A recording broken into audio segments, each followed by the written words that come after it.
Assalamualaikum warahmatullahi wabarakatuh. Oke, terus saya agak cepat. Kalau ini maunya saya loncati. Karena dulu saya pernah menyampaikan di Habermas.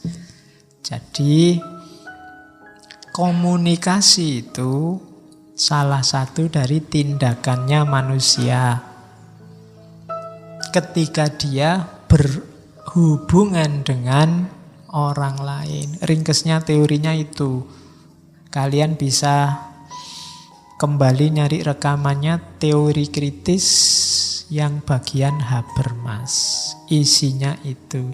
Jadi hidup ini perilakunya manusia itu ada perilaku tadi ya. Teleologis, normatif, dramaturgik, komunikatif. Nah, komunikatif ini yang kesepakatan. Kalau teleologis itu tujuan. Saya sholat biar hati saya tenang, itu teleologis. Kalau normatif, saya sholat karena perintahnya Al-Quran begitu, itu normatif. Kalau dramaturgik, saya sholat biar kelihatan kayak orang soleh. Itu dramaturgik, pencitraan. Ada komunikatif. Saya sholat karena di sini semua harus sholat. Kalau tidak sholat nanti nggak diakui jadi santri. Ya, itu tindakan komunikatif. Tindakanmu ini pasti tidak lepas dari 4 hal ini. Tindakan yang punya tujuan tertentu, atau tindakan karena aturannya begitu, atau tindakan karena kamu ingin dicitrakan, dianggap. Itu drama. Dramaturgik itu drama. Ada komunikatif. Kalau komunikatif itu kesepakatan. Ngaji ini tindakan komunikatif. Kemudian yang perempuan mungkin pakai jilbab, pakai nutup semua, itu bisa normatif. Aturannya begitu. Padahal kalau boleh dia maunya pakai enggak begitu. Nah, itu kenapa kok pakai itu? Aturannya begitu. Itu namanya normatif. Atau yang pakai jaket. Kenapa pakai jaket? Biar anget, Pak. Itu namanya teleologis. Ada tujuannya. Biar anget. Tapi kalau semua besok kalau ngaji pakai jaket ya, ini jadi komunikatif. Itu tindakan-tindakan. Kalau versinya Habermas. Nah, komunikasi itu tujuannya apa? Intersubjektif. Saling memahami antar subjek. Karena kita hidup bersama. Terus standarnya kalau di Habermas, benar, tepat, tulus. Jadi benar itu faktanya, ketepatan itu normanya, ketulusan itu ya keseriusan aktornya. Saya ngomong misalnya di luar sekarang hujan. Nah, ini tidak benar karena di luar sekarang tidak hujan. Ini secara kebenaran salah. Di luar sekarang terang. Oh, ini yang benar. Kemudian ketepatan. Oh, yang diomongkan ketepatan itu misalnya gini. Yang saya omongkan ini tidak tepat dengan aturannya. Wong ini ngaji filsafat kok ngomong cuaca, tidak tepat itu. Nah, itu ketepatan namanya. Orang harusnya ngomong apa, dia ngomong apa. Itu ketepatan. Hubungannya sama norma. Dan ketulusan. Ketulusan itu ketika saya ngomong ini tadi tujuannya apa? Intensinya apa? Itu ketulusan. Ini panjang lebar sudah di Habermas. Wilayahnya namanya ruang publik. Medianya bahasa. Hidup bersama orang lain kan medianya bahasa. Bahasa itu kan nggak cuma yang tertulis, ada kata-katanya. Yang tersirat juga kan bahasa. Saya garuk-garuk gini kan bahasa. Kamu bacanya, wah ustadznya gatel misalnya. Itu kan kamu bisa membunyikan. Meskipun saya nggak ngomong saya sedang gatel. Tapi kan kamu bisa membunyikan, oh gatel. Kan ada bahasanya. Terus ada normanya namanya etika diskursus. Itu miliknya Habermas. Silahkan dicek sendiri di itunya. Oke. Nah, nyawanya sebenarnya ada di sini. Nyawa etika komunikasi. Itu saya ambil dari tulisannya Jensen. Ethical Issues in the Communication Process. Komunikasi yang etis itu yang pertama harus tulus, jujur, itu etis. Jadi mungkin tidak sama kayak dunia politik ya. Dunia politik itu sekarang bisa A, besok bisa B. Aslinya dia yang mana kita tidak tahu. Itu berarti susah mencari ketulusan. Mengejar ketulusan susah. Kalau kamu punya teman yang tidak tulus itu kan tidak enak. Tidak jujur itu kan tidak enak. Meskipun untuk hal-hal sepele. Kejujuran itu membantu banyak hal. Maka syarat pertama komunikasi itu jujur. Kalau tidak punya uang ya bilang aja tidak punya uang. Nanti kan kamu bisa ngutangi. Kalau kamu juga punya. Kalau sama-sama tidak punya ya tidak apa-apa. Kalau sama-sama tidak punya berarti bisa mutual understanding, saling memahami. Aku tidak punya, kamu tidak punya. Kita sama-sama orang tidak punya. Oke, itu jujur namanya. Tidak apa-apa. Hampir semua masalah sosial yang muncul di Indonesia kah, di dunia kah, karena adanya ketidakjujuran. Orang tidak ngomong apa adanya. Oke. Terus yang kedua ini penting, standar kebenaran. Kenapa harus ada kata-kata standar? Karena komunikasi butuh kebenaran. Biasanya setiap orang punya standar sendiri. Kalau tidak disepakati, tidak ketemu. Itu jadi standarnya apa sekarang? Yang dianggap pas, benar itu yang gimana? Harus disepakati. Nah, itu namanya truth standard. Ngaji ini enaknya sejam atau 2 jam. Atau setengah jam aja lah, jangan lama-lama. Ini kan standar. Harus disepakati. Kalau enggak selesai. Kalau dibiarkan diskusi terus enggak selesai-selesai. Komunikasi butuh standar kebenaran. Yang ketiga butuh ketepatan.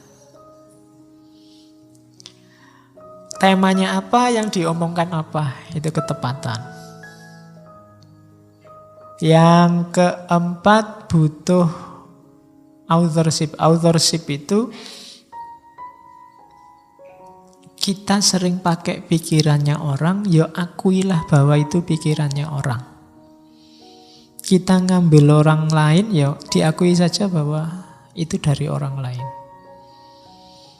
Apakah itu komunikasi lisan atau komunikasi tulis? Harus diungkapkan dua-duanya, authorship.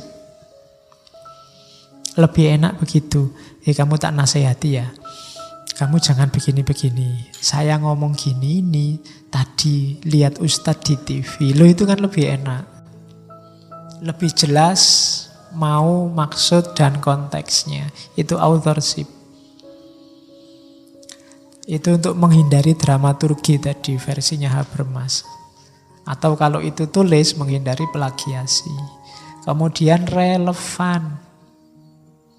Relevan itu data dan fakta yang diangkat nyambung.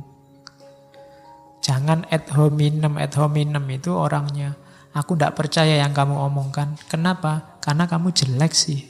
Nah itu tidak relevan. Tidak nyambung. Pokoknya bagiku yang kamu omongkan pasti benar. Kamu cakep masalahnya. Itu tidak relevan. Karena benar salahnya kata-kata tidak ada hubungannya sama orangnya. Kalau sama orangnya namanya ad hominem. Itu kesalahan-kesalahan logik. Jadi ya datanya harus relevan. Kalau ngomong filsafat ya data filsafat. Ngomong sosial ya data sosiologi. Ngomong budaya ya data antropologi. Itu namanya relevan. Terus hati-hati konteksnya. Kalau orang ngomong konteksnya harus pas. Kalimat ini diomongkan dalam ruang yang situasinya apa, waktunya bagaimana. Itu harus dipahami. Pak kok ngajinya banyak kata-kata Jawanya? Oh iya sih, itu ngajinya ya yang ngomong Jawa, yang mendengarkan kebanyakan Jawa, dilaksanakan di Jawa, ya pasti sisipan-sisipannya pakai bahasa Jawa. Itu ruang dan waktunya memang begitu. Nggak usah pakai dituduh, wah ini Jawaisasi, ini Jawanisme. Loh kalau nggak Jawaisasi aku kon ngomong Sunda ya nggak bisa, suruh ngomong Batak ya nggak bisa, bisa nih memang Jawa. Kalau mesuh ya pakai bahasa Jawa. Kalau mesu bahasa Inggris kamu nggak ngerti. Jadi konteksnya memang begitu, waktunya juga begitu. Kalimat-kalimat yang digunakan waktu sekarang mungkin beda dengan waktu dulu. Harus dipahami itu tahun berapa ngomong begitu. Kalau hari ini kamu ngomong ganyang presiden, turunkan presiden, aman. Tapi dulu tahun-tahun 80-an, wassalam kamu. Berani ngomong begitu. Kalimatnya sama, tapi dari segi ruang dan waktunya, kalau ada orang ngomong ganyang presiden dulu, ini orang pemberani luar biasa. Tapi kalau sekarang, akeh tunggale. Nah, itu kan beda konteks, beda waktu. Beda konotasi. Oke, jadi itu harus jelas juga. Kalau enggak begitu ya, kadang-kadang orang ngomong, konteksnya dibuang. Ini maunya guyonan, apa serius, apa dalam rangka apa kan harus jelas dulu. Kamu lagi ngobrol sama adikmu, ngomongnya kan di level adikmu. Nggak bisa kamu potong begitu saja. Yuk kita terbang yuk, ayo sama adikmu kecil kan. Kalau ada orang lewat, wah sudah gila orang ini, masa? Orang kan tidak bisa terbang, masa terbang? Dia itu ngomongin sama anak kecil. Gitu loh. Konteksnya jangan dibuang. Setiap kata-kata, setiap ekspresi ada konteksnya. Yang sering bikin masalah itu kalau konteksnya kita lepas, apalagi membacanya ndak utuh, dipotong-potong sesuai kepentingan. Itu juga mempengaruhi komunikasi. Yang selanjutnya terbuka. Itu juga gandengannya jujur tadi. Kalau terbuka itu lebih pada sikap mau menerima sumber yang relevan dari manapun, tidak pilih-pilih. Itu namanya terbuka. Kita kan sering milih sumber itu. Jangan baca web itu, jangan baca buku ini, jangan baca, milih, tidak terbuka. Itu sumber konflik pasti dalam komunikasi. Jangan dengarkan suara dia, jangan peduli apa yang dia omongkan, ya sudah. Kalau sudah diskusi kok ngomong, saya nggak mau mendengarkan saudara, ya sudah. Tidak akan jalan komunikasinya. Maka harus terbuka, mudah dimengerti. Nah, ini juga penyakit filosof biasanya. Nek ngomong bulet tidak jelas. Harus mudah dimengerti. Karena tidak ada gunanya kamu ngomong capek-capek, yang diajak ngomong tidak ngerti. Komunikasi harus mudah dimengerti. Kemudian masuk akal, itu gandengannya, mudah dimengerti. Terus ada kemanfaatan sosial, ada gunanya. Kemudian jangan lupa penghargaan, penghormatan, kebaikan. Jadi orang baik yang menghargai, maksudnya itu. Banyak sekarang orang yang kehilangan penghormatan, bukan kehilangan kehormatan ya, kehilangan penghormatan, tidak bisa lagi menghargai orang lain. Pokoknya merasa dirinya sendiri yang benar, bagus. Jadi kehilangan aspek terakhir itu. Nah, itu ethical guidelines. Oke, untuk malam hari ini saya cukupkan sekian dulu. Mohon maaf kalau ada yang kurang berkenan, mungkin 1-2 kekurangan apa, mohon dimaklumi. Kalau ada kekhilafan, kealpaan yang teman-teman ngerti benernya seperti apa, ya silahkan disampaikan. Kurang lebihnya mohon maaf. Wallahul muwaffiq, wallahu a'lam bissawab. Wassalamualaikum warahmatullahi wabarakatuh.